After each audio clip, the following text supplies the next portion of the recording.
Siku ya jana ilikuwa siku ya aibu sana kwa taifa letu na aibu kwa mahakama, kwa kuwa ilikuwa siku ya demokrasia duniani, lakini ndani ya mahakama, eneo la mahakama na nje ya mahakama, kwenye viwanja vya mahakama, kumetokea aibu ya uvunjaji mkubwa wa haki, demokrasia na uhuru wa watu kwa watu kupigwa kwa kuja tu mahakamani. Na kati ya waliopigwa, ambaye alipigiwa ndani ya eneo la mahakama, eneo hili hapa, alikuwa ni wakili wa mahakama kuu, Mheshimiwa Deogratis Mahinyila, ambaye vile vile ni kiongozi wa Bavicha wa Chadema. Leo tulipofika vile vile hali imeendelea kuwa tete, kwa maana ya mahakama kuwekwa kama vile iko gerezani.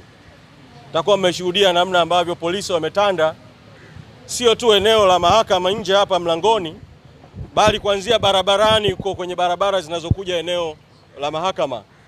Na polisi wanafanya kazi isiyokuwa ya kwao ya kuambia watu kwamba mahakama ndani imejaa, kwa hiyo warudi nyumbani. Kwa hiyo wanaondolewa warudi nyumbani, na ndani ya mahakama yenyewe kuna nafasi ziko wazi za watu kukaa, lakini vile vile kuna watu waliojaa mule ambao sisi tukiwaangalia kwa sura na wanachama wetu wakiwaangalia wanasema kuna askari wamejazwa kule wakiwa na nguo za kiraia kule mahakamani. Sasa tumewaita kuwajulisha mambo mawili au matatu kutokana na alio. La kwanza, sisi viongozi pamoja na wanachama na wapenzi wa haki na demokrasia tuliokuwa ndani ya mahakama tumeamua kutoka mahakamani ili kutuma ujumbe kama vyombo vya dola vimeamua kuiendesha kesi gizani, basi waiendeshe gizani. Kwa tumetoka ndani ya chumba cha mahakama. La pili, pamoja na kutoka kwetu, tumefanya mawasiliano, tumetuma timu ya uongozi ikiongozwa na naibu katibu mkuu bara kwenda kuonana na utawala wa mahakama ili kuwaeleza haya yanayoendelea kwa mara nyingine tena. Tuwaeleza jana, tumewaeleza leo asubuhi, kuwaeleza tena kwa mara nyingine juu ya yanayoendelea.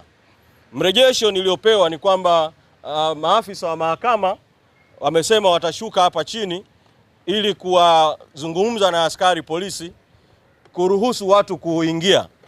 Lakini hili peke yake halitibu tatizo, kwa sababu kuanzia asubuhi askari wanawazuia watu kutokea mbali na kuambia warudi nyumbani. Namna pekee ya kudhibiti hii hali ni kuondoa hii hali ya kuwa mahakama kama vile imewekwa gerezani na jeshi la polisi na kuzuia watu kuingia, na kuweka utaratibu ambao utaruhusu nafasi ziko wazi watu kuingia. Lakini si tu nafasi ziko wazi watu kuingia, chumba cha mahakama kina idadi ambayo ikijaa imejaa. Lakini mahakama hii haina chumba kimoja peke yake cha mahakama.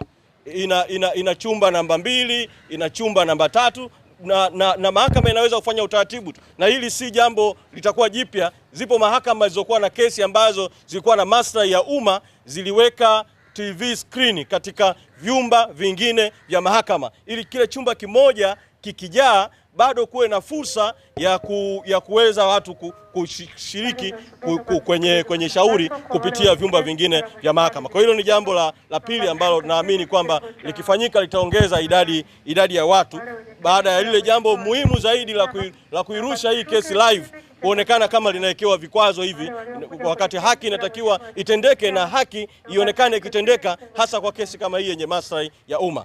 Lakini jambo la tatu ambalo limetokea vile vile ni kwamba Mheshimiwa Tundu Lissu, mwenyekiti wetu ambaye katika kesi hii ni mshtakiwa, baada ya sisi kutoka, taarifa ambayo nimeelezwa na waliobaki ndani ya mahakama, kwa maana ya wanaomshauri Mheshimiwa Lissu kisheria na mambo kama hayo, ni kwamba Mheshimiwa Lissu ameieleza mahakama, amewaeleza majaji juu ya haya ambayo yanaendelea kutendeka nje ya chumba cha mahakama, na ameweka msimamo wake kwamba hayuko tayari shauri kuendelea kusikilizwa mpaka kwanza apewe nafasi ya kuwaeleza majaji kuhusu jambo hili na majaji waweze kulitolea mwongozo au uamuzi. Kwa tukaona tuje katika nukta hii tuwaeleza hayo yanayoendelea na sisi kwa sababu tunaelewa kwamba Mheshimiwa Lissu ameliibua hili jambo mahakamani na bado anaendelea kuwasilisha mahakamani. Tutakuwepo katika viunga hivi vya mahakama. Hatutaingia ndani ya chumba cha mahakama, tutakuwepo kwenye viunga hivi vya mahakama kusubiria nini kitajiri ndani, na katika hatua baadaye tutawaeleza ya ziada ambayo yanaendelea.